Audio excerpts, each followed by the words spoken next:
7.3% and Q4 at 7.2%. The risks are evenly balanced. I would now like to focus on inflation. CPI headline inflation softened further during the months of March and April, though persisting food inflation pressures offset the gains of disinflation in core and deflation in fuel groups. Despite some moderation, pulses and vegetables inflation remained firmly in double digits. Vegetable prices are experiencing a summer uptick following a shallow winter season correction. The deflationary trend in fuel was driven primarily by the LPG price cuts in early March.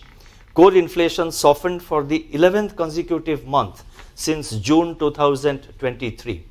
Services inflation moderated to a historic low, and goods inflation remained contained. The exceptionally hot summer season and the low reservoir levels may put stress on the summer crop of vegetables and fruits. The Rabi arrivals of pulses and vegetables need to be carefully monitored. Global food prices have also started inching up. Prices of industrial metals have registered double-digit growth in the current calendar year so far. These trends, if sustained, could accentuate the recent uptick in input cost conditions for farms. On the other hand, the forecast of above normal monsoon bodes well for the Kharif season. Wheat procurement has surpassed last year's level. In fact, the buffer stocks of wheat and rice are well above the norms. These developments could bring respite to food inflation pressures, particularly in cereals and pulses. The outlook on crude oil prices remains uncertain due to geopolitical tensions. Assuming a normal monsoon, CPI inflation for 2024-25 is projected at 4.5%, with Q1 at 4.9%, Q2 at 3.8%, Q3 at 4.6%, and Q4 at 4.5%. The risks are evenly balanced. So thus, as you can see, the GDP growth projection, we have increased it from 7%, which we gave out in the last MPC meeting. We have increased it to 7.2%, and the inflation projection, the average for the year, we have retained it at 4% as 4.5% as it was in the last MPC meeting. And I have explained there are good reasons why we have increased the GDP forecast, the GDP projection for the current year. Now, what do these inflation and growth conditions mean for monetary policy? That is the question, and I would like to answer that. The developments relating to growth and inflation are unfolding as per our expectations. When the projected GDP growth of 7.2% for 2024-25 materializes, it will be the fourth consecutive year of growth at or above 7%.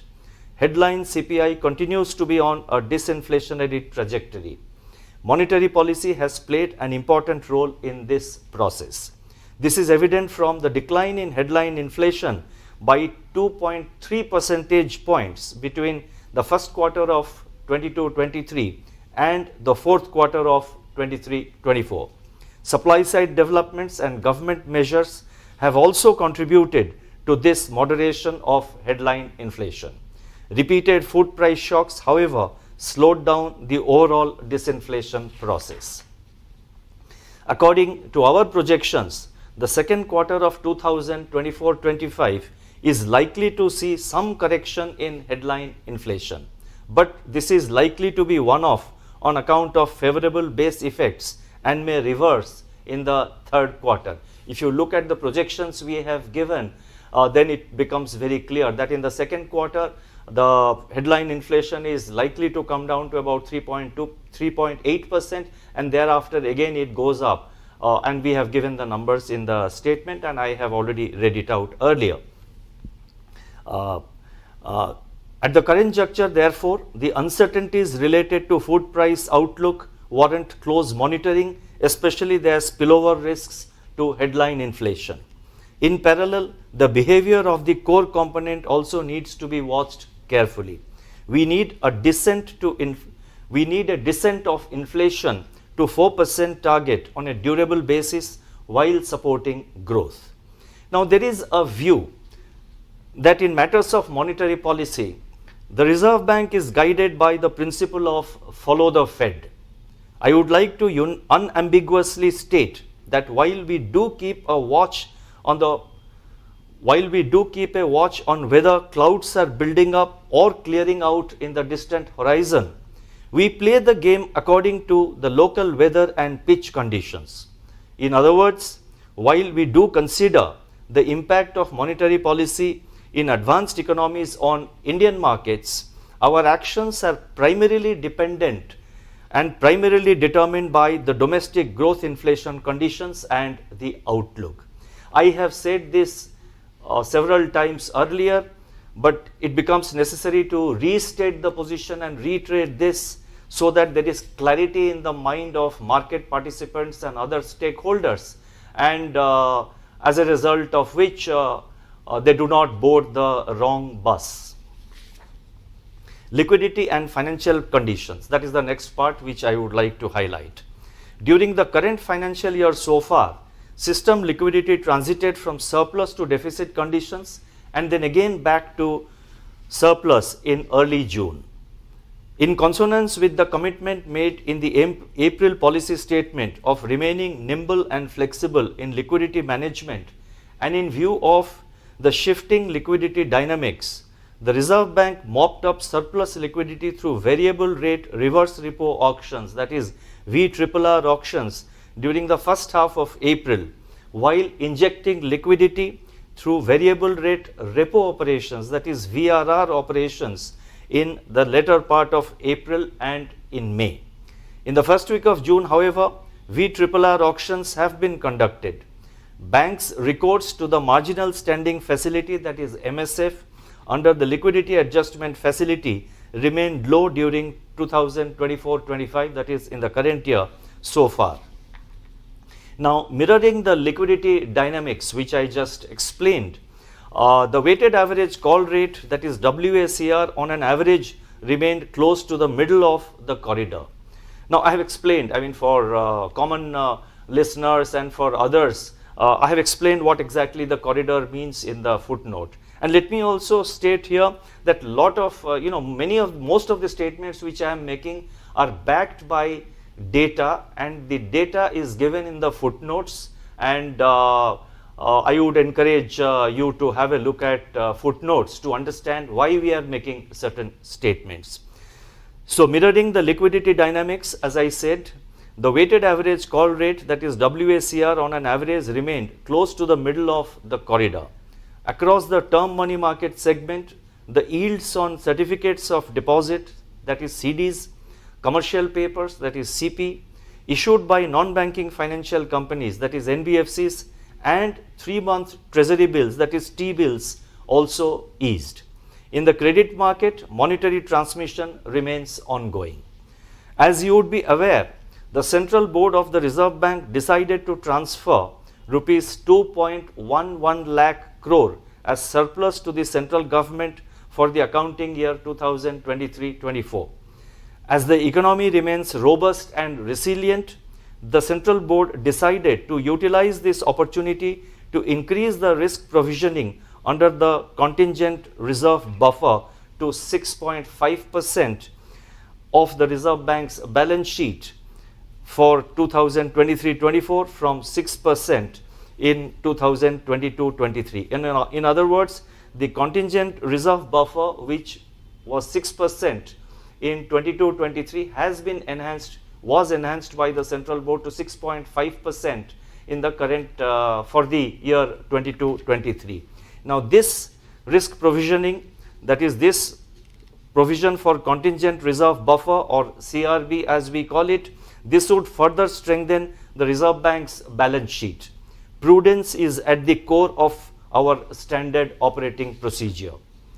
The Indian rupee moved in a narrow range with a low volatility during 2024-25 so far, that is up to June 5th, and That's the figure I have given. Now this has happened despite despite the rupee trading under pressure amidst foreign portfolio, that is FPI outflows. The relative stability of the Indian rupee bears testimony to India's sound and resilient economic fundamentals and its macroeconomic and financial stability and improvement in the external outlook. Looking ahead, the Reserve Bank will, and I'm providing some kind of a forward guidance here with regard to liquidity and our approach to the markets. Looking ahead, the Reserve Bank will continue to be nimble and flexible in its liquidity management through main and fine-tuning operations in both repo and reverse repo. We will deploy an appropriate mix of instruments to modulate both frictional and durable liquidity so as to ensure that money market interest rates evolve in an orderly manner which preserves financial stability. As our actions over the recent period have shown, the Reserve Bank stands committed to maintain stability and orderliness in all segments of financial markets and institutions regulated by it. I would like to read this sentence once again for clarity. And it's not just for clarity but to reiterate the position. As our actions over the recent period have shown, the Reserve Bank stands committed to maintain stability and orderliness in all segments of financial markets and institutions regulated by it. And this is consistent with our approach which we have been adopting. Even during COVID times we adopted the same approach, and thereafter we have continued. So therefore our focus is to ensure stability and orderliness in all segments of financial markets and institutions which are regulated by the Reserve Bank. I would now turn to financial stability. The annual financial results of 2023-24 indicate that the banking system remained sound and resilient, backed by improvement in asset quality, enhanced provisioning for bad loans, sustained capital adequacy, and rise in profitability. The non-banking financial companies, that is NBFCs, also displayed strong financials in line with the banking sector. Notably, the gross non-performing assets, that is the GNPAs of scheduled commercial banks and NBFCs, are below 3% of total advances at the end of March 2024. It is important that regulated entities should continue to improve their governance standards, risk management practices, and compliance culture across the organization. In November last year, we had flagged certain concerns on excessive growth in unsecured retail loans and over-reliance of NBFCs on bank funding. Recent data suggests that there is some moderation in these loans and advances. We are closely monitoring the incoming data to ascertain if further measures are necessary. The boards and top management of regulated entities should ensure that risk limits and exposures for each line of business are kept well within their respective risk appetite framework. The persisting gap between credit and deposit growth rates warrants a rethink by the boards of banks to re-strategize their business plans. A prudent balance between asset and liabilities has to be maintained. Customer protection remains on top of the Reserve Bank's priorities.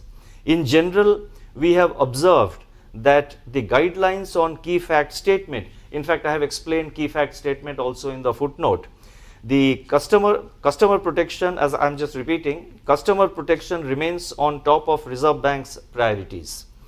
In fact, it would be of interest to you that in this year's annual report, we have a separate box item which lists out the customer-centric measures that the Reserve Bank has taken.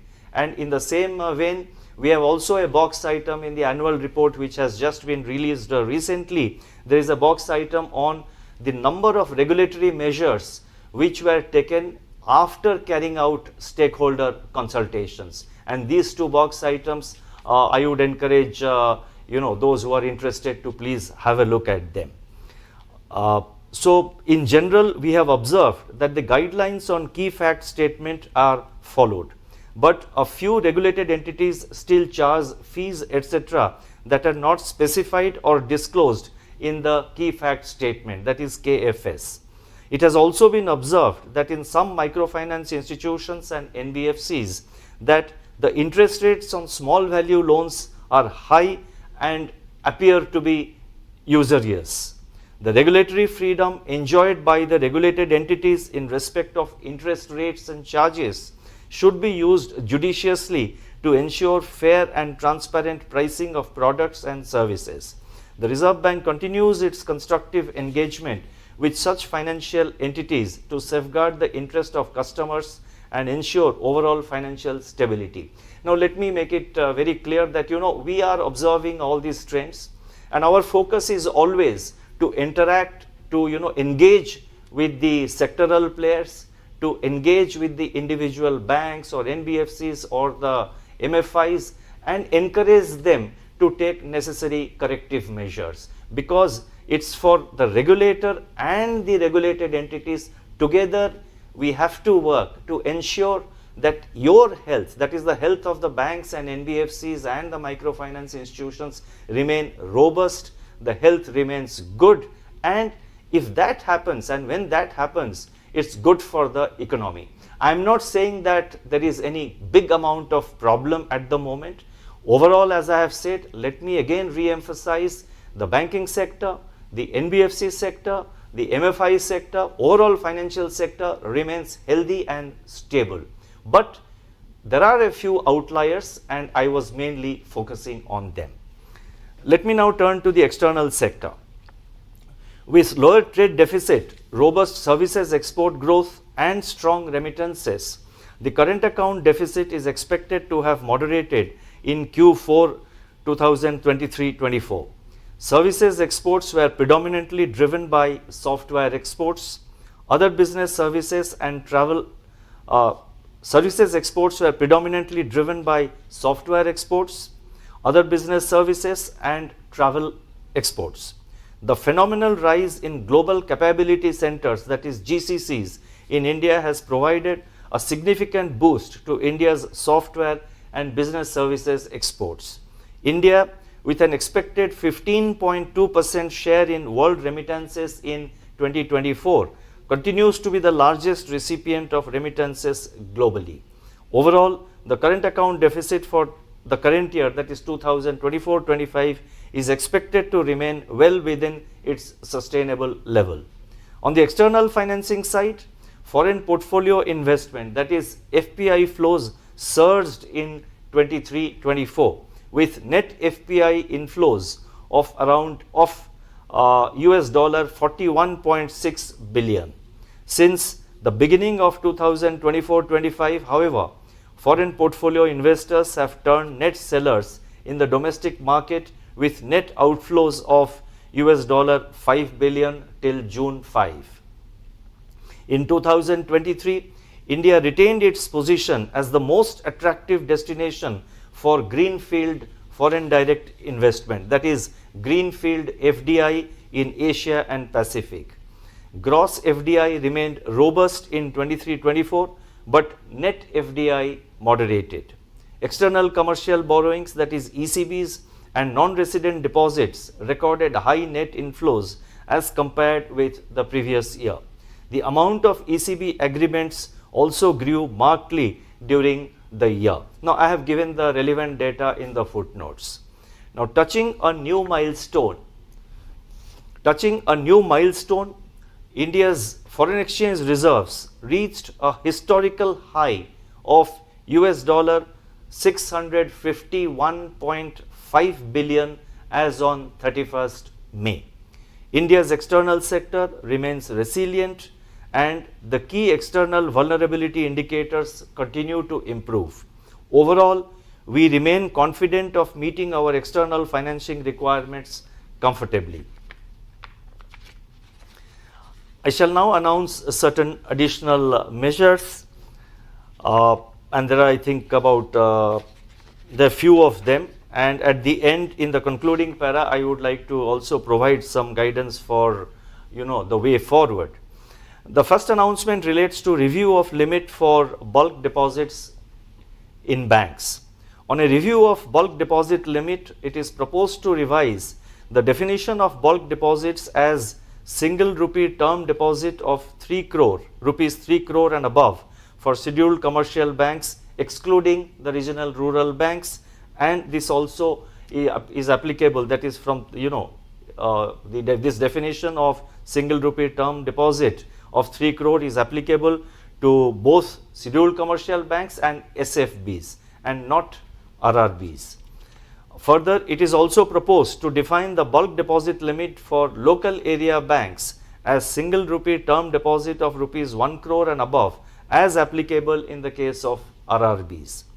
The next announcement relates to rationalization of guidelines for export and import of goods and services under the Foreign Exchange Management Act, that is FEMA 1999.